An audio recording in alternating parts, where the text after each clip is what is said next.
didn't expect to see you again. Disappointed? No.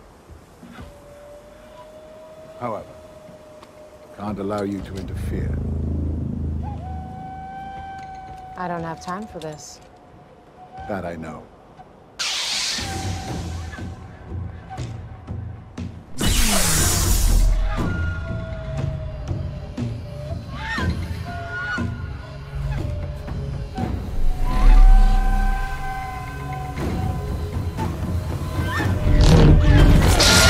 We interrupt this program to bring you...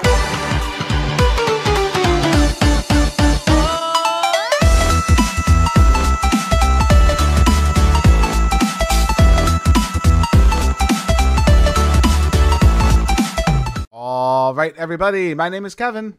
My name is Adam. And I'm Julie. And we are the Real Movie Guys. And welcome back to another episode of The Real Review, the series where we review and discuss all your favorite movies and TV shows. On today's episode, we're going to be taking a look at Ahsoka, Episode 7, Dreams and Madness. Hera must answer to the New Republic while a reunion takes place far, far away. Wow. This is one of the hardest episodes I think we have to talk about, and I feel like it shouldn't be. I don't know if you guys are on the same page with this. This is literally the definition of plot movement, right? That's really all this episode was, and nothing really happened. If anything, I felt like it was a little anticlimactic, but let's just jump into it. So the main crux of this episode, Hera kind of has to deal with all the fallout she had from trying to help Ahsoka, and we get one of the biggest cameos, I guess, in the season was C-3PO. It's fine. Is anyone else like that? Anyone else kind of mark for it? I was kind of like, whatever, you know. That made the show for me, honestly. I've been so about Ahsoka this whole time. C-3PO walked in, I'm like, all right, 10 out of 10. Adam, I know you were like going crazy, right? Yeah, I mean, Anakin? No. I'm here for C-3PO. Yeah. I mean, it made sense, right? I guess if you look at it in hindsight, he was kind of like the messenger for Leia. You can't have Leia actually because, well, unfortunately, you know, she's passed away. But, you know, you can have, and it kind of makes sense even regardless. She wouldn't actually show up to a place like that. She would send C-3PO. But to me, like, all this Hera stuff of her, like, kind of going against the Republic and everything, like, it felt like they were trying to build up to something, but ultimately just felt anticlimactic to me. I really didn't think I didn't really enjoy anything out of it.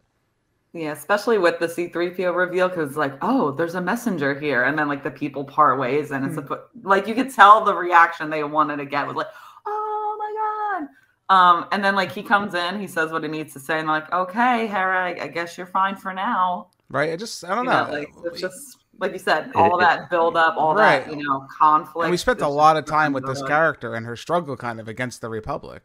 They had to put him in there because of how anticlimactic the episode was. They're like, oh, well, we got to give them something in this episode because there's nothing happening. Yeah, and then at the end of the day, it just they pretty much just asked Hera, like, oh, is it true? Is Thrawn coming back? And she's like, God, I hope not, or whatever it is. Like, okay, sure, whatever. That's the end of that, hopefully. I mean, it really contributes nothing to the plot at this point. They're trying to include the larger galaxy. I get what you're trying to do there.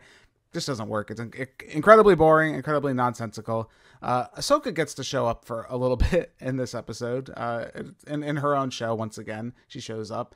She has a really good... This is probably the best scene of the show. And again, included Anakin Skywalker making an appearance again. She was watching some of her old training videos from the Clone Wars where he was kind of showing her the different stances and you saw her practicing. And, you know, I really like her line in this. And again, I think... Rosario Dawson, I feel like she's becoming more like Ahsoka the more I see her, especially now. I feel like she's kind of like got rid of that like monkey on her back almost, to where she's all been like pessimistic and sad. Now she's kind of more optimistic and hopeful. I really like her line, like, you know, she kind of acknowledges who he was. You know, Anakin became Darth Vader, but at the same time she acknowledged, you know, he really was a good master. He was like the best master. What did you think of that, Adam? I thought that was pretty cool, honestly. Yeah, it's a nice callback. It definitely feels like it helps tie, you know, the Rebels series and the Clone Wars together. It just makes it feel, I guess, more complete, right, if you will. Right, and again, and I got to see Hayden Christensen come back. That's always good too. Yeah, that's always a great thing too. Yeah, I thought it was good. Like I said, it was cool just to see her practicing her different stances. I think that's really cool. We got to see like just a little more of her style, which will that come into anything? Probably not at this point, but it looks really cool. So that was a little like a flavor for the Star Wars fans out there to enjoy. And then the rest of the plot kind of continues. We go back to the planet where we see Sabine, Julie's favorite character, hanging out with Ezra. So the one thing we got here, and I thought this was really funny. Sabine and Ezra are traveling in the snail, whatever, the turtle. What are they? I don't even know what they are. They're like little rock crab people things. The Hermit crab. Purgles? Purgles? Is that it? No, those are the whale things. Oh, those are the whales, yeah. Oh, yeah, right. I don't know what they said what those things are. I don't know. They did. I'm sorry. Star Wars fans. Hermit crabs. Hang me by my toes. I apologize. It was my fault. They're very cute. Yeah, they are pretty cute. You know, I'm sure they'll sell some like little plushies of some kind somewhere in a galaxy far, far away known as Disneyland. But again, regardless, the one thing that was really funny, there was a line that was thrown in there. I don't know if you guys caught it, where she's kind of telling Ezra like what happened to the Empire. And he's like, oh, well, they got rid of the Emperor. And she's like, oh, yeah, some say he was killed or something like that. I don't know. For some reason, it made me think of the sequel trilogy. Like, somehow, Palpatine's alive. Still, that's something that made me feel like that. Anybody else get that kind of vibe from that line? Yeah, it's like, does she know something that literally nobody else does? Yeah, she's like, oh, so we heard about it. We heard he got killed. I'm like, what do you mean you only heard? Like, supposedly. That's the rumor. Yeah, but somehow. She's a conspiracy theorist. She's like, I'm not buying it. Yeah, I don't know. That's what it seems like. It was very strange. But I guess, and then I thought of it in like the whole context of Star Wars. They kind of really don't know what happened for the most part. I mean, there's probably some stories out there throughout like Luke defeated Vader. I don't even know if they really talk about it. That's kind of something we never... I felt like got in Star Wars was kind of like, we know like the rebels kind of took over and started, reorganizing the Empire and stuff like that. But were they told like what happened? They just know, oh, the Emperor was defeated. Well, who defeated the Emperor? They don't necessarily ever say it's Luke. Even in the sequel series, I don't think they actually say it was Luke Skywalker that beat the Emperor or anything like that. So it's kind of just someone beat him and we're good now. We can do whatever we want. I don't know. I just think that's kind of strange. That's a great point. I never even thought about that. Like, I know, there's no right? messenger that goes around and be like, this was Luke that killed this guy. Yeah, like a Paul Revere, like the Emperor's been defeated by Luke Skywalker. Yeah, right? Like, no, I don't think anyone just like we're good now. Yeah, it's like a giant game of telephone, I guess, at that point, where it's like the story gets muddled along the way. I mean, it's galaxies and universes. I mean, my argument would be, drop the message somewhere. Yeah, the bigger, I guess it would really be kind of Leia's kind of like the hero of the. I feel like more of the Republic, I feel like at that point, because it's her and Han. I mean, Han kind of does his own thing, so I guess they kind of don't really look at him favorably. But Leia's really the one that seems to step up afterwards and kind of takes over. And again, I guess that ties back to her whole power thing with C-3PO, which, I don't know, I don't even want to talk about it. It seems kind of silly to me. All right, but anyway, back to the planet at hand. We have Sabine and Ezra still hanging out.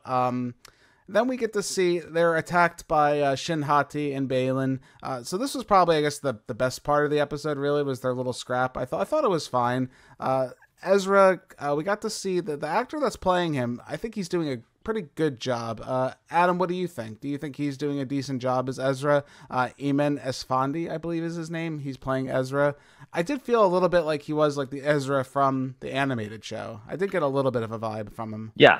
I pick it up. I think he's bringing much more emotion, like capturing the emotion of that character more than, I mean, obviously Sabine, especially when you have them two next to each other. It's like night and day, really. It really is. And I think he's doing a pretty decent job. He definitely has like that charm, the kind of like the comedy in any kind of situation, which I think that works for the character. I think he's doing a great job. I do like how also he didn't take back his lightsaber from Sabine. I thought that was actually a pretty cool aspect of the episode. I thought he would, and then he doesn't. He just doesn't. The Force is my ally, and he's just fighting with the Force. Not gonna lie to you, I got a few Last Airbender vibes with the fighting there, with him like just shoving people, and I don't know, it's kind of cool. I always think the Force is a cool weapon. I feel like we don't see it enough really in Star Wars. Usually it is like everyone looks for the lightsabers and all that kind of stuff, but it was cool. I mean, yeah, it is kind of cool thinking about it, because obviously he's been without his lightsaber for however long this has been. Right. But to have a character that strictly just uses the Force, that's kind of a neat idea. Yeah, and it was cool. And they fought the whatever they are. I guess they're like outlaw, whatever they are. I guess Ravager kind of characters or whatever. Bandits. Bandits, yeah, whatever. It doesn't matter. There's random bandits on this planet. I don't know who they're like fighting against or whoever they're robbing from. I guess the little rock people. Whatever. Again, they have their battle. It's tough. I mean, it's hard to find really things to talk about in this episode because ultimately they defeat the bandits. Shin Hati runs away, and they pretty much set up for the finale at this point. The big thing that we can actually talk about, though, is Baylan choosing not to be involved in the conflict at all. Baylan has a conversation with Shin and tells her essentially, you need to go, you need to move forward with, your currying favor for the Empire. I'm going to stay right here. And she seems pretty annoyed by it, but she ends up doing it anyway. And what do you guys think? Do you think there's something else going on with Baylan? Because I feel like that's like the big mystery for this episode. Not so much the other characters, which we will talk a little bit about Thrawn. Baylan, I think, is like the big mystery for me right now. What do you think, Adam? I think between both him and Shin Hati that they both have something going on, because Ahsoka, she like offers to her, she's like, oh, I can change your path. She does, yeah. That you're on right now. Yeah. And there's like a detective hesitation there. So I'm like, are they both going to do something? Because that's kind of what it's alluding to. That's the vibe that I'm getting from both of them. Right, but Baylan, I just felt like his dialogue was so... The way he's chosen his dialogue, I feel like, throughout the series. And this leads to a leak that came out that actually Adam shared with me, where on his wristlet, there was I forget what language it is, but they translated it. And it said the names of like Leia, Han, Luke, Chewie. It had like those names on his wristlet. I don't know what that means. Do any of you guys, Julie, have any idea what that could mean for the greater Star Wars universe? Like, why would he have like a list of names like that? Time travel. I don't know. I mean, I think that seems to be the big one that I've seen from a lot of people. And what that could be, I don't know. One fun theory I saw was that he was the one of the younglings that stood up to Anakin in the battle. The kid who says, "Master Skywalker, why are you here?" And then he turns on the lightsaber. They're saying he was that kid. I don't know. That's a fun theory. It could be that he survived. I like that one. Yeah, I like that one, right? It might be better than time travel, honestly, but I think it's leaning towards that. Something tells me there's definitely a big aspect of time travel here, especially with the way he talks about like the olden days of the Jedi. Like, oh, I like the way the Jedi used to be, and like things like that. I feel like there's just something there. He keeps talking about like breaking the cycle, how Jedi, in addition to the Sith, are in that endless cycle of power and control. And he says another line in here too. He goes, "Oh, like this is happening," So it seems like he really wants to kind of break that wheel that keeps on turning. Right, and I think that's really the big aspect of his character. What that'll turn into, I don't know, and how that'll translate actually to the whole Ahsoka show as a whole, I don't know really, and I'm not sure really where they're going with this. Again, it's part of the problem I think we've had overall is that Ahsoka really just feels like a continuation of the Rebels series. That's really ultimately what it feels like, and I guess the focus that they're having, there's not enough focus on either of the plots, and in my opinion, for them both to feel whole and cohesive for me to enjoy them. It's just, I feel like it's a problem, and I understand what they're trying to do, but the problem is we have one episode left after this. And you literally gave us, in my opinion, an episode where nothing happened except just moving the characters into place for the finale. And I do think that's a really, really big problem. And I think it ultimately adds to the fact that, I'll keep saying it again over and over, it just should have been a movie. This really could have been a movie and it would have been fine. You didn't really need to extend its stay like this. It feels totally, completely unnecessary. The only thing, too, I will add is Thrawn. We finally got to see a little bit more of his character, which I actually think they did a decent job with, where we get to see him strategizing kind of how everything's going to play out. Like Ahsoka's trying to get to the planet, and he's already got like a plan to funnel her into where he needs her to go. He's already got like backups to the backups, and then even when his plan seems like to fail, you see he already had like this, like, oh, it didn't really fail. Like our ship's almost loaded, and we're ready to get out of here. So I'm not too sure what you guys are worried about. I like that aspect of his character. How exciting that is, though, to translate. What do you think of that, Adam? Because I always feel like a strategy character like that, especially someone who's personally not involved, that's hard to translate to screen, in my opinion. Yeah, I don't know. it just feels like a setup, and I just don't want it to be set up and then just come crashing down in this last episode. That's my biggest fear. Yeah, and what do you think if Thrawn doesn't really have like a champion to say, like someone to fight for him to make like this big battle climax at the end of the series, this big finale? I don't think we're gonna get a big finale at the end. Yeah, I don't know what's going to end up happening because this episode definitely felt like the calm before the storm, if anything. But I just don't know how big this storm is going to be because it's like, what can Thrawn do? I don't know. And again, when you have a character that leans more onto like the smart and strategy side, he's not going to engage in like this big combat with these Jedi and like a lightsaber battle to end them all. And that's what people kind of want, I think. I understand there's fans out there that like Thrawn, and he is a good character, I think. But as far as that excitement and engagement at the finale, I don't know how exciting this is really going to be. I think it's going to be more or less just, all right, here we go. We're setting up for the movie that's going to be the sequel to this. I think that's what we're getting here. Julie's shaking her head yes. So I'm assuming that's how you're feeling it. Yeah, I completely agree because even if we do get a lot of action in one shape, way, I just feel like however it's going to end, it's going to be a cliffhanger and it's going to be, well, what's going to happen next? I don't see anything being wrapped up neatly in a bow. No, I don't think so either. But overall, again, this episode for me was a little bit of a disappointment. It's not that the episode's even bad or, I don't think that's the case at all. I think just really kind of nothing happens. And when you have a finale coming up, like Adam said, the calm before the storm, I don't think this really works. But I think we're at that point, guys. Let's put a big number on this one. I'm going to give Ahsoka Episode 7, Dreams and Madness, a 6.9 out of 10. Destroy them. Wait. We could talk. Or we could just... don't you want to take us as prisoners? Fire! It was fine for me. I just think there's a lot of parts where I kind of wanted more, especially where I know the finale is like the next episode. I want a little more action, maybe a little more build up. I didn't even talk about, there's a part where they kind of like, Ezra's kind of, I want to like know what happened to Ezra. We don't even really hear anything from him. Like Sabine finally found him and he's starting to tell his story. And then suddenly there's like this, she's talking to Ahsoka out of nowhere and they like fade away from whatever Ezra was saying, kind of making him second fiddle to the rest of the story. That's not what I'm here for. Again, I'll say it again. Like I said before, it should have been a movie. It would have been tighter. I don't think we would have had all these problems, but now we're kind of just like filling in the episode till we get to the finale. And for me, that's almost as bad as being bad, in my opinion, when you're just kind of sitting there for filler. I'm not really into that. I want more story. I want more actual organic plot progression and not kind of what we got here.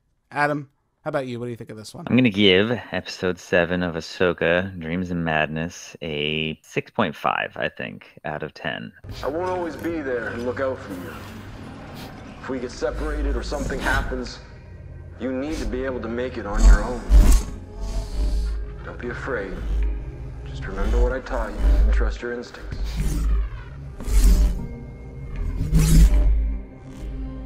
I know you can do this, Ahsoka.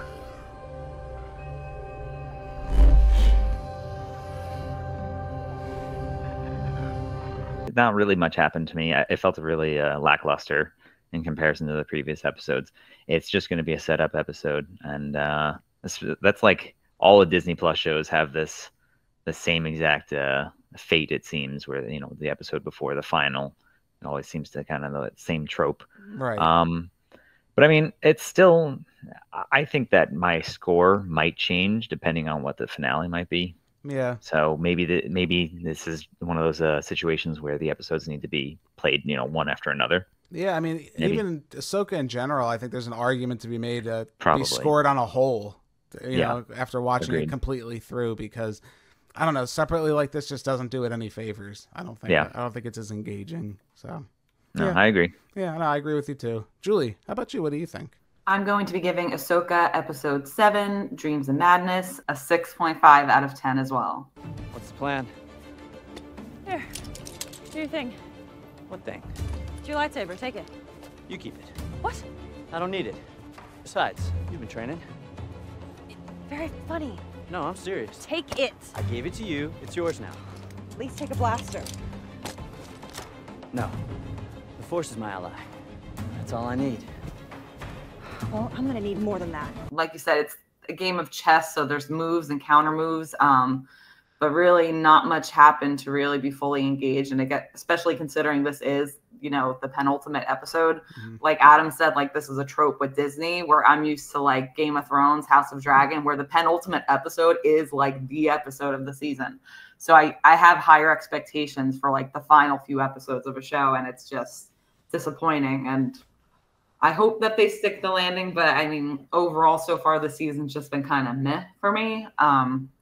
So we'll see. Yeah, and I do like the few times when Sabine and Ezra were talking, and twice he asked her like, "So, like, how'd you find me?" And she's like, "Oh, whatever." And then like he brings it up again. No, really though, how'd you find me? And she's like, "Oh, don't worry about it." So I can't wait for that reveal to happen. Yeah, I love that meme of like it's SpongeBob, I think, where they have the one where he's like, "You did what?" Finding out like what happened.